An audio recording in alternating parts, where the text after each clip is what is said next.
Hello, friends. My name is JP Hong. Special thanks to Jesus Gonzalez for the invitation today, and to all my friends in Spain for inviting me to talk about what I hold dear in my heart innovations in microsurgery. Today, I'd like to share the definition and a little bit of my journey, and hopefully get the message across to you in saying that anybody, as a plastic surgeon, is able to do innovations. The journey of a microsurgery hasn't really been that long. Well, actually, the journey of flap hasn't actually been that long. Ever since the renaissance of using local flaps to reconstruct the nose and using random pattern flap, we slowly began to understand the vascularity of flaps. And understanding that anatomy and the vascularity, we're able to now use these vessels as a free flap, and hence the era of microsurgery opened by Dr. Bunke. And it has been only a few decades since that introduction of microsurgery that we moved on to doing muscle flaps, fasciocutaneous flaps, and now perforator flaps, and understanding perforator flaps and freestyle. And now we're moving into the realm of operating with smaller microsurgical instruments and small vessels, which is now the age of super microsurgery. And if you look at this, it has been a natural evolution. And these evolution has been based on the needs because we need to do something better. We need to do something finer. And that has been the story of microsurgery. And with that evolution came a lot of great innovations, like this full facial transplant done by Eduardo Rodriguez in NYU, which really gave a new life to a person, or the introduction of lymphedema surgery from your Jaume Macia, from my friend, also David Chang, Dr. Koshima. Now we're able to solve problems that were once thought not possible as a physiological recovery for lymphedema. What about Dr. Cabadas, who actually had a dream of letting people have 2 feet through a transplantation? Or Dr. Fu Chan Wei, who's really mastered the art of toe to finger replantation and really gave new meaning to functional hand, or a lot of transgender surgery, or a genital surgery. And this doctor in Stanford, my good friend, now is able to give life through this reconstructive penises. It's incredible how we've made so much stride. And a little kid without hands, now we're able to do double transplants of hand and give this little kid a future with a moving, functioning hand. I mean, basics, we see these kind of trauma every day, and this has become a basic microsurgery in our practice. And now, even from that, we're moving into reconstructing ischemic diabetic foot. So there has been really incredible amount of innovation based on these kind of microsurgery in the last decade or in the last few years. And what these feats, these incredible results from microsurgery all have in common is that these surgeons had the will not to stop when they were challenged and then overcome these challenge and ultimately lead to new solutions. And we see them as innovations in plastic surgery. They dared to get out of their comfort zone.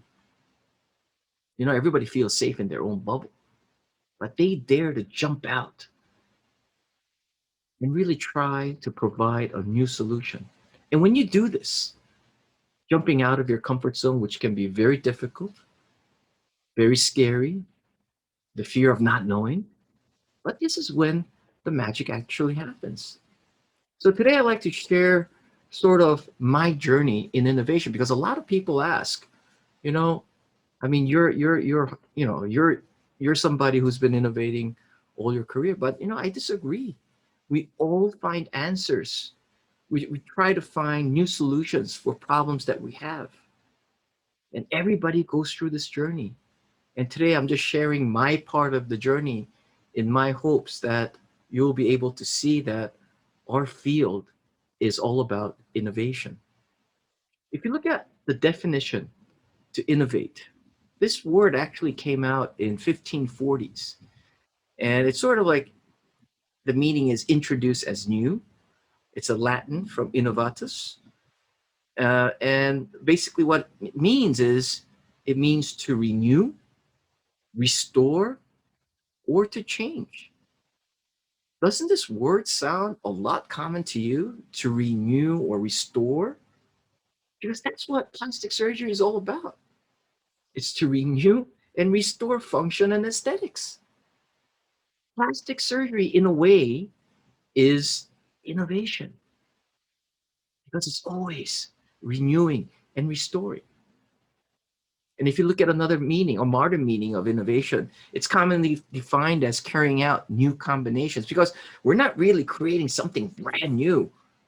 We are mixing together from multiple things that we know, and then we're ultimately trying to provide a new solution. And that's what innovation is all about, carrying out new combinations, bringing new possibilities.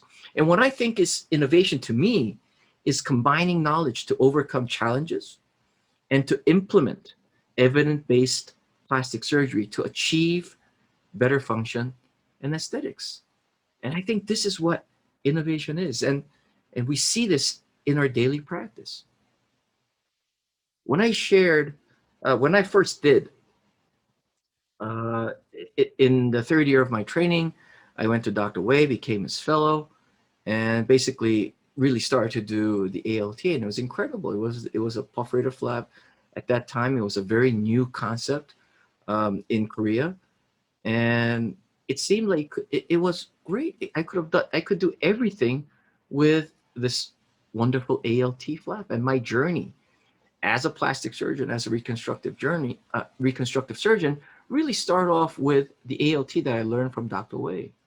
But as I was doing a lot of ALTs, you know, you start to see that in a way it's an ideal flap, but in a way it's not really ideal in all the situations, especially in obese patients when the ALT could become really thick. So I start to sort of challenge myself in saying, hey, look, I mean, is there a better way that we could do an ALT? And this is why, because the thickness of the ALT, that a lot of the surgeons, including myself, couldn't jump from doing muscle flaps because the muscle flaps are thin if you take the LD, for example, compared to a thick fasciocutaneous ALT. And that's why the jump was so difficult to go into the perforator flaps. But what if we're able to thin the ALT, provide, maintain that skin while having a thin flap? That was the question I asked myself. And the question was starting to ask was, do I thin it on the table? Do I thin it secondarily? I mean, if I thin it on the table, what is the reliable margin? And there was really no answers for these kind of questions back then. So we went in to do a lot of cadaver studies. We worked with other teams. We looked into the animal studies. We started to understand the angiosome or the pulverizome concept a little bit better. And ultimately, we started to find to do a better way. And this is when we came up with the concept of realizing that there's a thin layer between the deep fat and the superficial fat, and there's like a thin white film-like layer, which is the superficial fascia, which is the campus fascia. And in a way, we start to use that, and we realized that all the connecting vessels were within that superficial fat, and elevating it on the superficial fascia didn't really harm the overall circulation of the flap unless the flap is mega big. So we started to do that. And it was really interesting because we did a lot of studies, and it all turns out that most of the skin flaps that we harvest, any perforator flap, we always see the superficial fascial plane. Especially we see this more evidently in obese patients. And then we're able to use that plane to elevate the flap. So here's an ALT, and you can see that with the right traction of the skin, and you could suddenly see these small fat lobules. And when you tract in the right amount of tension, and suddenly these small lobular fat becomes suddenly big. And that's the transition layer. And that's where the superficial fascia is. And we're using this layer now to elevate most of our perforator flaps. And you can see here that white film-like layer, it's an avascular plane. So using this plane to elevate really makes it easy. Look how avascular and white it is. And most of the people, especially in obese, it's evident. I mean, if you're a thin person, it's not really evident, but in the average fat person, you always see this white film-like layer. And this was the plane that we started to use to elevate all our flaps. And that's when we realized that the superficial fascia has that function and is able to deliver us with a thin flap. And based on this research, we are now able to elevate and sort of customize the perforator flap in multiple layers. You could elevate it subfascia, or you could elevate it right above the deep fascia, or you could elevate between the plane of the deep fat and the superficial fat, which is the super thin flap or the superficial fascial flap. Or you could even elevate in between the superficial fat, which is the ultra thin flap, or you could ultimately elevate only on just including the dermis, which is uh, uh, the the pure skin perforator flap. So there has been a lot of development, and I think understanding and challenging ourselves to have a more thinner flap, and this is where we are. And when you challenge yourself, then you're able to ultimately understand and really find a better solution. And as we're doing thin ALT flaps, it still occurred to us that the donor site was still relatively ugly. Can we get a better donor site? Even though a lot of people say it's a linear scar, still, if it's a female or even male, you have that linear scar in the middle of your thigh. So is there a way to get a better donor sites? And that's continue to ask this question and continue to find a better way that we ended up eventually looking back at the groin. Groin was one of the first flaps that were introduced by Dr. Taylor, but it was short pedicle. It was a fascia cutaneous, was relatively bulky at that time, and really quickly lost its popularity. But what we did was we tried to modify it. And since the introduction of the skip flap by Dr. Kushima, we asked ourselves how more we could modify. The anatomy was a little bit obscure, so we tried to clarify the anatomy and then apply that same principle of elevating it on the superficial fascia using the skip flap, and really allowed us to see a lot of benefits, including the fact that when you sometimes elevate the skip flap, you have problems of lymphoria because you're damaging the lymphatic system. But if you elevate in the superficial fascial plane, you're elevating everything above the DFAT and able to salvage or not injure the lymphatic system. And as we were doing this, we started to understand more clearly the anatomy of the skip flap into the medial and the lateral branches and the different advantages it provides. And as we're doing these kind of dissection with the ALT and with the skip, with the TDAP, and with these long muscle segment perforators, going from bipolar and doing clipping was very cumbersome. It was very difficult. So we started to find ways to better coagulate the perforator or the perforator branches. And that's what we looked into using the monopolar bovie, because usually when I cut the flap or cut the skin, I like to use monopolar bovie. And it was very difficult for me to go back to use bipolar, monopolar, bipolar, monopolar. So ultimately, we started to use the monopolar. But there was a lot of debate. And the way we learned it, the way I learned it, was that the monopolar is the radiation of the heat is very, very large and could be very dangerous, causing burn to the pedicle. And I actually looked into finding some evidence in this, and it turns out that there was really no evidence. So in order to find evidence whether or not the way we were taught was true, we went into the animal study. So we actually compared monopolar to bipolar and actually looked at amount of heat, looked at the radiation of the heat. And what we found out was that when you use the monopolar bovie in the cutting mode, the radiation is almost the same as bipolar or using a scissors. And this was incredible. So the monopolar cutting mode at the high level is able to provide the coagulation, but it didn't really cause that much heat damage. And we were able to confirm this by looking at the, the radiation of the heat that was produced. in the tip of the bipolar or monopolar, and then we actually looked at the vessel diameter, whether or not it caused contraction or not. And it turns out that all these modes were very similar. And what was more interesting was that the bipolar actually caused more damage than the monopolar if you look at the electron microscope level. So we were very confident in using this kind of monopolar bobby now to dissect all the muscular components. So you can see that we don't use micro clips.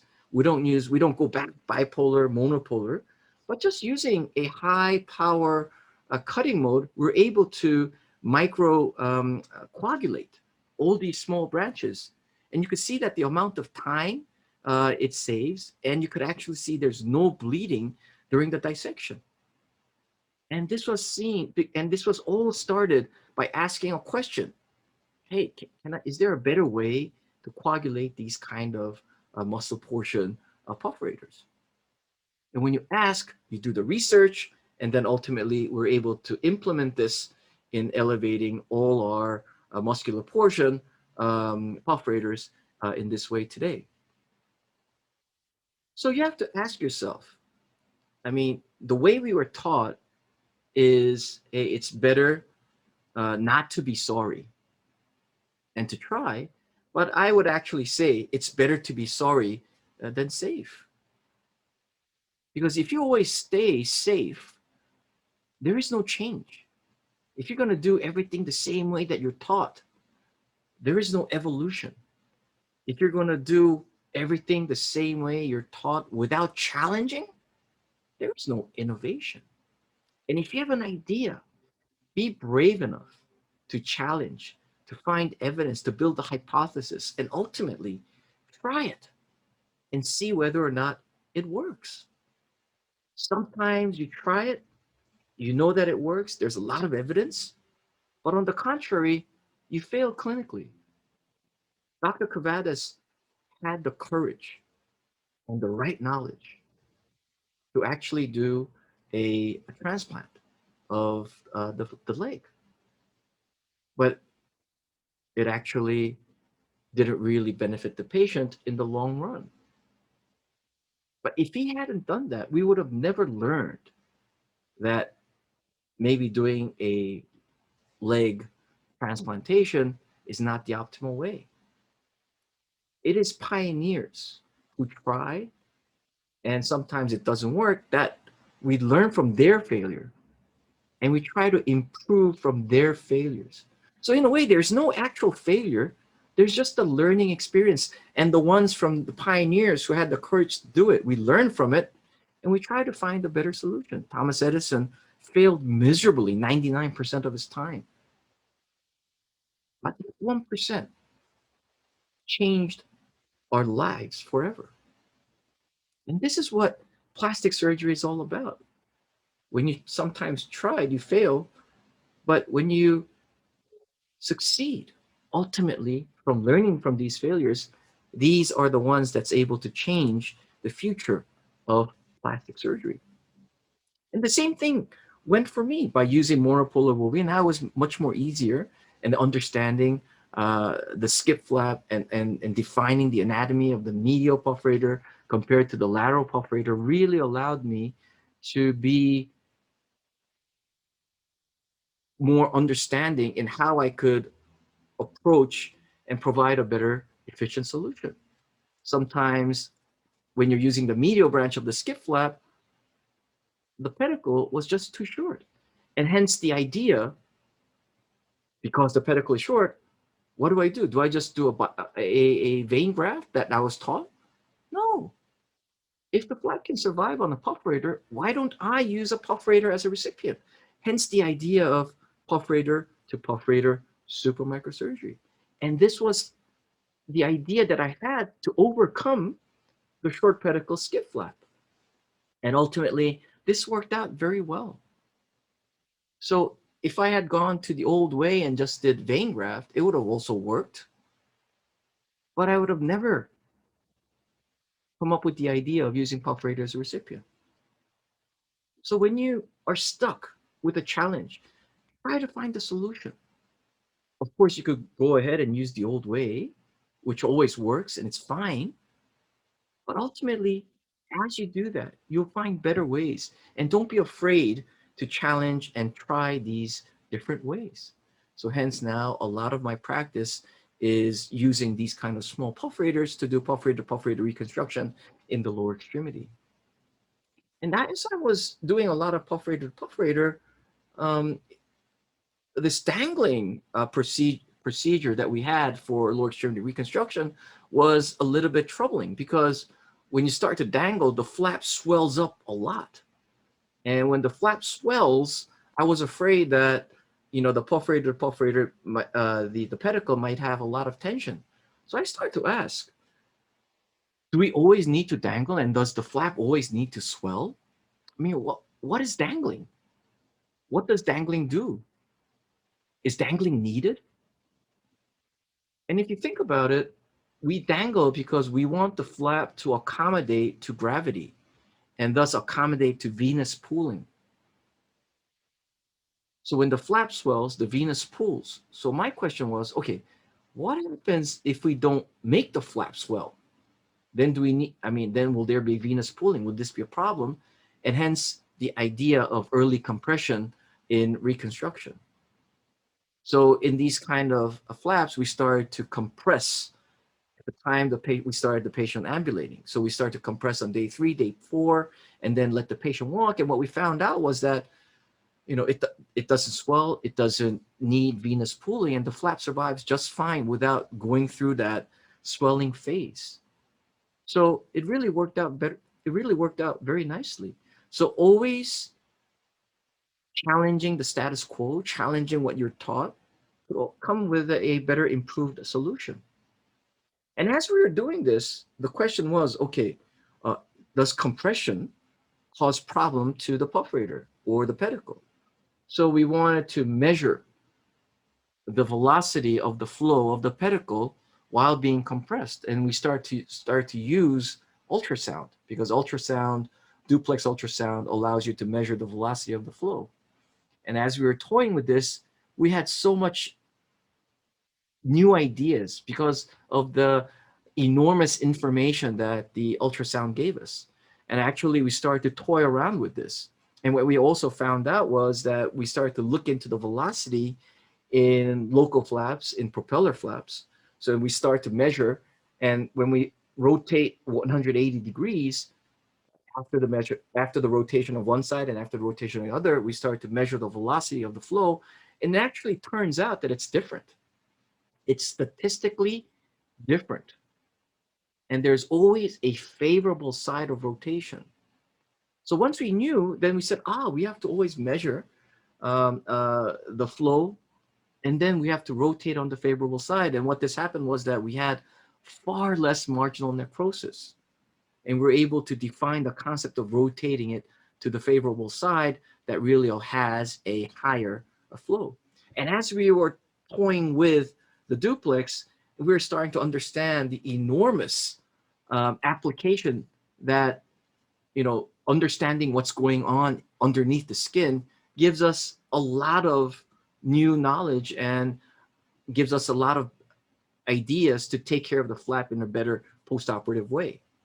We also compared with the previous modality, looking into CTA, MRA, handheld Dopplers, thermograms, and we actually found out that the duplex, the ultrasound, was one of the best modalities that provided the most information. So now for us, ultrasound or duplex has becoming the main um, diagnostic tool in our hands. We rarely use handheld Dopplers anymore unless we have to quickly analyze something.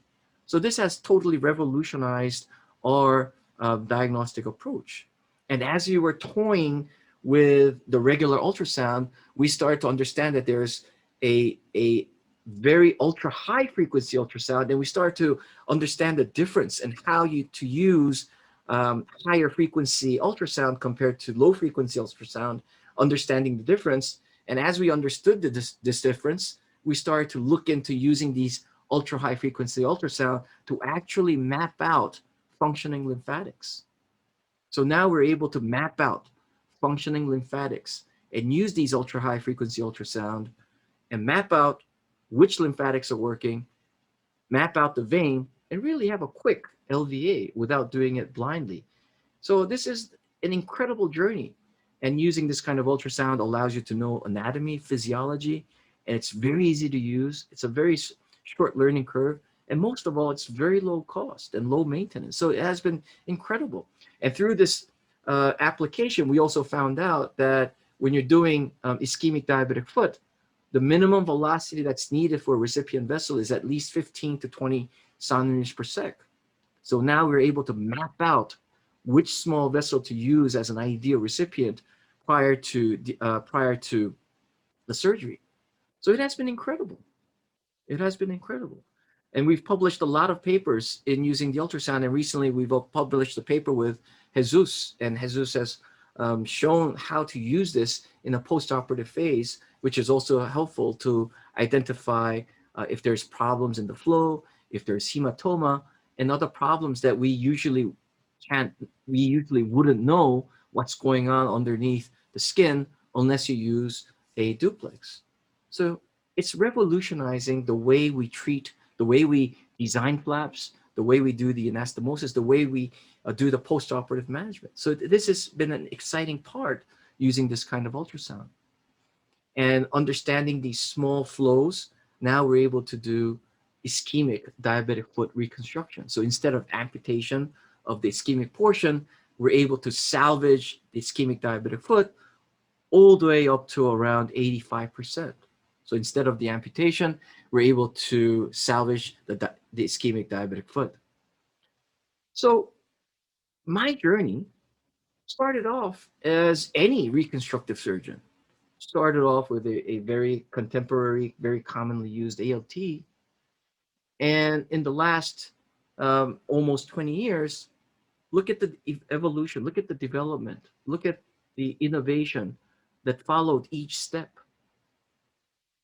And for me, this kind of change, this kind of evolution was out of necessity because I just wanted to do it easier. I wanted to do better and somehow wanted to do it more efficiently. And as surgeons, as physicians, sometimes it's not really easy to get out from your comfort zone and challenge what you were taught. And I get a lot of questions saying, how do we break that mentality of challenging the status quo and trying to find new answers? And some of you may have heard this in the past, but I just quickly want to share what I think are the four critical steps in really challenge your mind to be seeking more solutions rather than just doing it the old way. Because our brain was sort of fixed through the days of high school, university, and training, not to question our seniors, just adapt what we are taught and just do what works. So in a way, our training and our medical school has taught us, you know, be satisfied with the way that you're doing things now compared to, what can be done. And as a physician or surgeons, we don't like the feeling of failing. Failing is not an option if you think about it. But if you're afraid to fail, then you'll never, you know, do things differently. And if you read this book by Carol Dweck, this is what she talks about, how to change the fixed mind to a growth mind. And all the innovative plastic surgeons in our history has this kind of growth mindset, knowing that they could provide a better answer, that in order to provide a better answer, it takes a lot of time, it takes a lot of practice, it takes a lot of patience. But ultimately, not giving up hope, you'll be able to reach that. All these great innovations did not happen in a day. They built their practice. They did millions of cases, millions of times of thinking, practicing, doing cadavers, and ultimately ending up in providing a new solution. And all of them knows that as surgeons that we fail, but all of them also know as surgeons that they could overcome and they could learn from this failure and they could provide a better solution in the future. And instead of getting jealous, they're inspired by what others do and try to learn from them and incorporate that into their daily practice. That's what growth mindset is all about. And when you have this, you will naturally start to innovate. In my journey, the way to have that growth mindset always began by first asking why. I mean, when I started the ALT journey, I asked why ALT cannot be thin. How do I thin it? And you have to challenge the status quo because, when you're all children, children ask millions of questions. But as we grow, we forget to ask questions. You have to have that childlike mentality and sort of, asking, why not? Why? And ultimately try to find an answer because, as Thomas Edison say, there's always a better way to do it. What I do today, I am sure that you will do it better tomorrow. There will be a better answer. There will be a better solution. And this is why it's exciting. And asking why allows you to have a hypothesis. Can I make the ALT thinner? Can I use that superficial fascial plane? And that's what asking why does.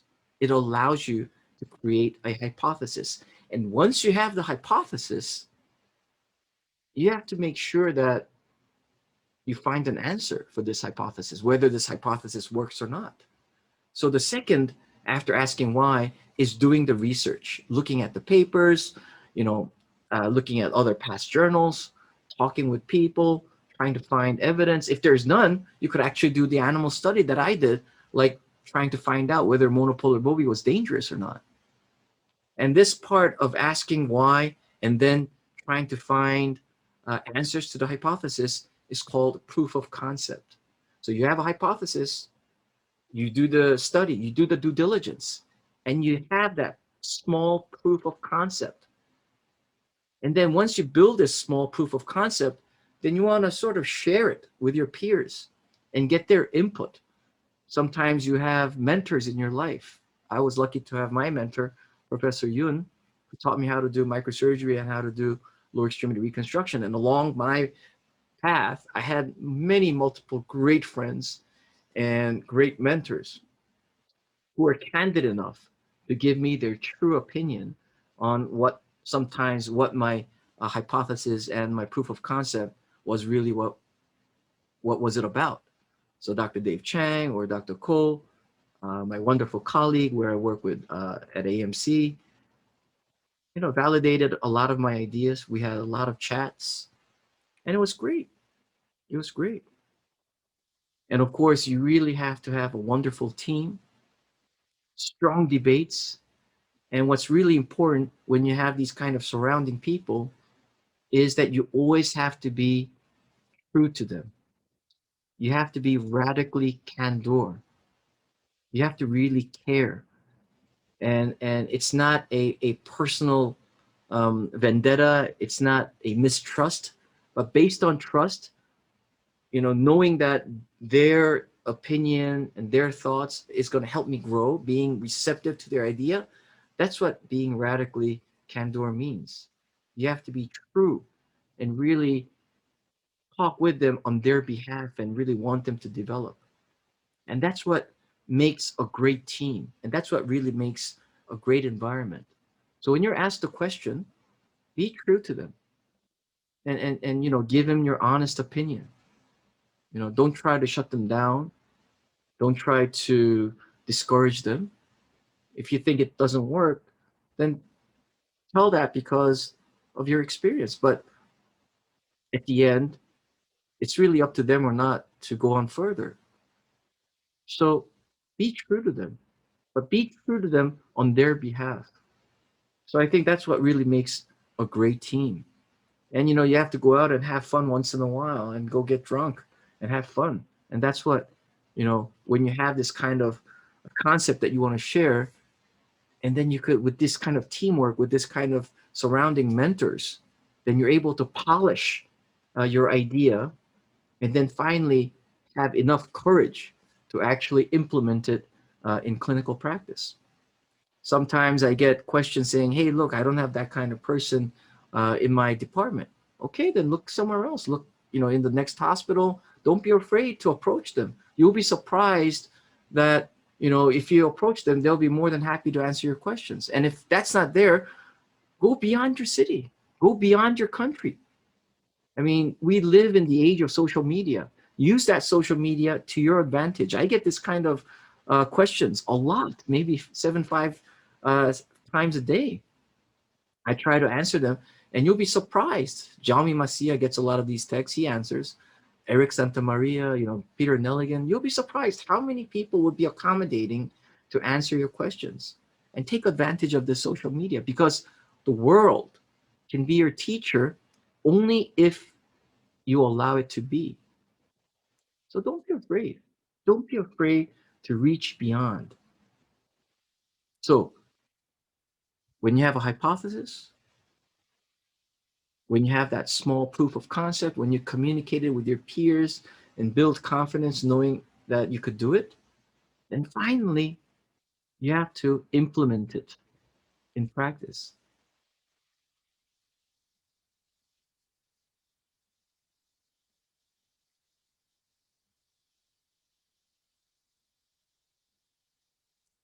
I'm sorry if you're not hearing this. I mean, I love this clip. I mean, Yoda All right, I'll give it says, a try. No, you know, try not. Do. Or do elevate not. this big spaceship. There is no And Luke try. Skywalker says, okay, okay, I'll try. And then Yoda says, hey, look, you know, do or do not. There is no try. And I totally agree with Yoda. You know, you do it or you don't do it. There's no such thing as trying. You do it, and sometimes you make it, sometimes you don't. Because creativity is thinking about new things while innovation is doing it. And as plastic surgeons, we think about new things every day. But if you're not going to do it, you'll never be part of that innovation. And as I was mentioning before, the other side of the coin of innovation is failure. In order to innovate, we have to experience failure. You must experience failure. And if they say, "Oh, I've never failed in my life," then either they're lying or they haven't really had a lot of microsurgery. Failure is part of our job. And sometimes failure makes us think that, oh, maybe I'm not a microsurgeon, but that's just what it is. And if you stop trying, that's when, you really fail. And failure allows us to become humble. Failure allows us to think. And if you learn from your mistakes and if you become better, try to find a better solution, then failure is not really a failure. So as long as you learn something from failure, then you're getting something out of it.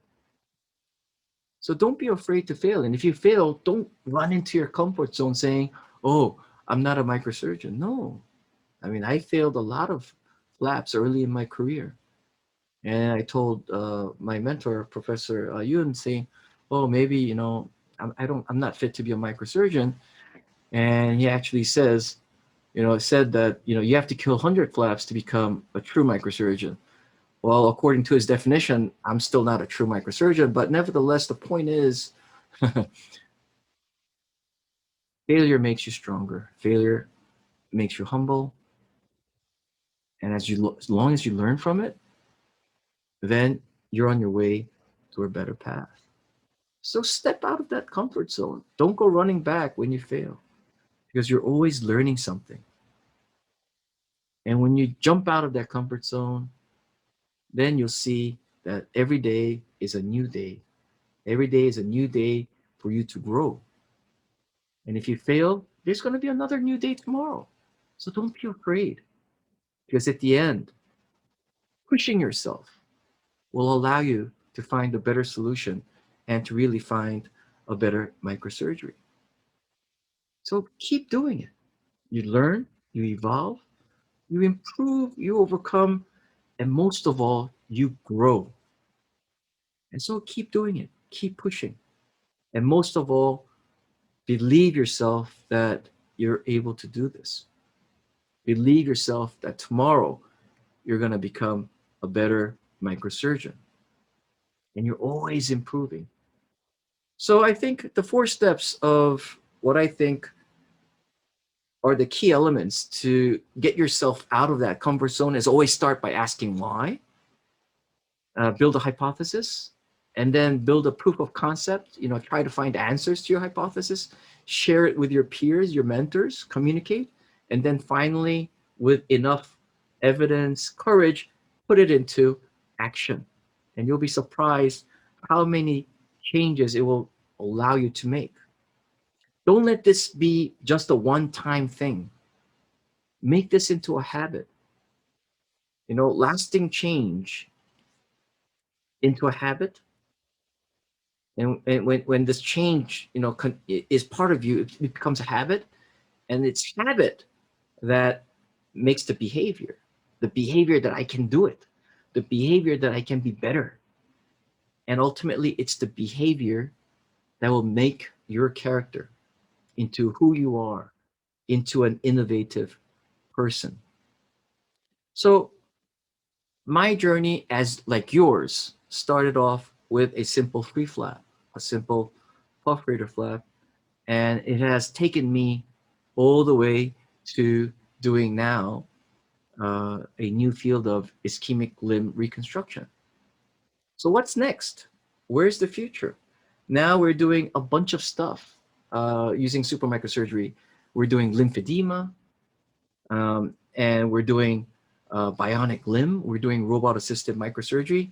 And it's an exciting field that we still continue to do, that continue to have. And as you can see here, we're still finding new ideas, new evidence saying, oh, is Psi2N better? Is N2N better? Can we do this in advanced lymphedema? And we still are building a lot more data and more evidence in a still a very young field of lymphedema. So continue to ask questions, continue to challenge yourself, and continue to find better ways. Now we're using laser tomography to actually map out small lymphatic vessels, uh, and using this kind of new technique. So the science, the evolution, the innovation is continuously growing.